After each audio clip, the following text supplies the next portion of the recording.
여러분, 매년 끔찍한 자연재해를 겪는 필리핀과 미래를 위한 에너지 전환을 꿈꾸던 대한민국. 이 두 나라에서 벌어진 충격적인 부패 스캔들이 지금 전 세계를 경악시키고 있습니다. 국민의 안전과 미래를 위해 쓰여야 할 천문학적인 예산이 어떻게, 그리고 누구의 손에 의해 사라졌을까요? 오늘은 필리핀의 13조 홍수 방지 비리와 대한민국의 수천억 태양광 비리를 심층 비교 분석하며 국가적 사업을 병들게 하는 부패 카르텔의 민낯을 파헤쳐 보겠습니다. 과연 우리 사회는 이런 비리의 고리를 끊어낼 수 있을까요? 지금부터 함께 진실을 찾아 떠나봅시다. 먼저 두 사건의 핵심을 관통하는 공통점은 바로 국가적 대의라는 명분 뒤에 숨겨진 추악한 부패입니다. 필리핀에서는 잦은 태풍과 홍수로 고통받는 국민을 보호하기 위한 재난 예방 인프라 사업이 그 배경이었습니다. 무려 13조 원이라는 천문학적인 예산이 투입될 예정이었지만 이 중 최대 2조 9천억 원이 부패로 사라졌다는 의혹이 제기되었습니다. 존재하지도 않는 유령 사업이나 부실 공사가 만연했고 계약의 대가로 25%에 달하는 막대한 뇌물이 오고 갔다는 증언은 국민의 생명과 안전을 담보로 한 악질적인 범죄임을 드러냅니다. 대한민국 역시 다르지 않았습니다. 신재생에너지 전환이라는 거창한 목표 아래 추진된 태양광 사업에서 수천억 원대의 국고가 부당하게 집행된 것입니다. 허위 세금 계산서 발급, 공사비 부풀리기를 통한 불법 대출, 심지어 가짜 버섯 재배사나 곤충 사육사를 지어 농업인으로 위장하는 등 교묘한 수법으로 보조금과 지원금이 줄줄이 새나갔습니다. 두 사건 모두 국가의 중요한 인프라와 미래 정책이 부패의 먹잇감이 되었고 이는 결국 국민의 삶에 직접적인 피해를 입혔다는 점에서 너무나 닮아 있습니다. 다음으로 비리의 주체와 구조를 살펴보면 두 사건의 특징적인 차이점이 드러납니다. 필리핀의 홍수방지 비리는 대통령의 사촌인 하원의장, 상원의장 등 정치 최고 위층이 직접 연루된 권력형 비리의 정점을 보여줍니다. 소수의 특정 건설사들이 사업을 독식하는 구조 속에서 이들 업체와 정치인, 정부 관료가 조직적으로 결탁하여 예산을 빼돌린 것으로 보입니다. 한 건설사 사주 부부의 폭로가 기폭제가 되어 권력 핵심부의 민낯이 드러났습니다. 상상하기 힘든 거액의 뇌물이 오가는 대담함은 최고 권력의 보호막이 있었기에 가능했을 것이라는 추측을 가능하게 합니다. 반면 대한민국의 태양광 비리는 지방자치단체장, 산업부 전직 관료, 한국전력과 같은 공기업 직원들이 민간 사업자와 결탁하는 형태가 주를 이뤘습니다.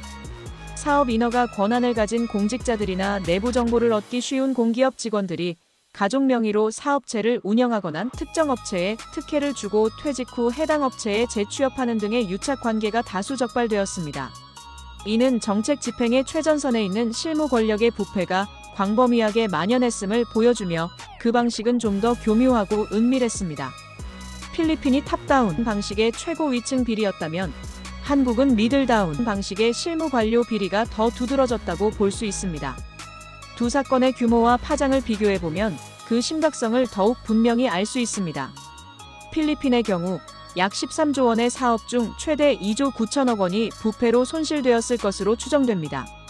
이는 국가 예산에 심각한 타격을 줄 정도로 거대하며 대통령의 친인척이 직접 연루되면서 하원의장과 상원의장이 모두 사퇴하는 등 정치 시스템 자체가 흔들리는 격변을 겪고 있습니다.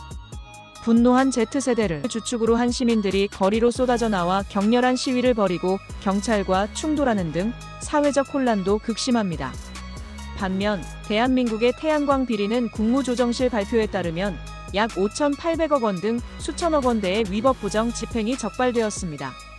개별 사건 단위로 보면 필리핀보다는 규모가 작지만 전국적으로 광범위하게 발생했다는 점에서 정책을 추진하는 과정의 시스템적 허점을 여실히 보여줍니다.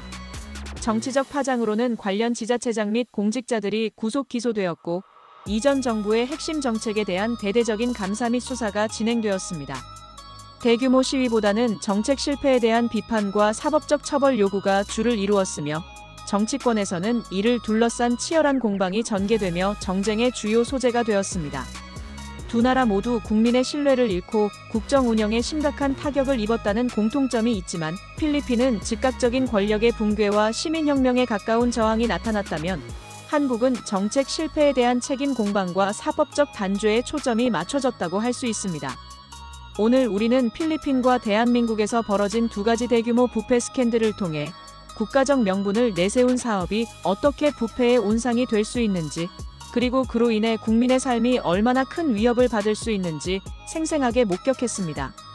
최고 권력층의 부패가 시스템을 마비시키는 필리핀의 사례나 정책, 집행 과정에서의 구조적 비리가 정책의 신뢰를 무너뜨린 한국의 사례 모두 투명한 예산 집행 시스템과 강력한 감시처벌 제도의 부재가 낳은 참사임은 분명합니다. 이제 양국 모두에게 남겨진 과제는 명확합니다.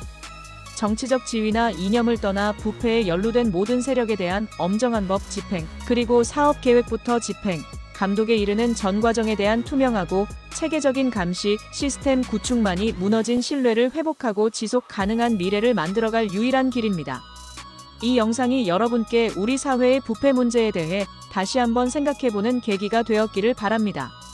좋아요와 구독, 그리고 여러분의 소중한 의견을 댓글로 남겨주세요. 다음에도 더 깊이 있는 분석으로 찾아오겠습니다. 감사합니다.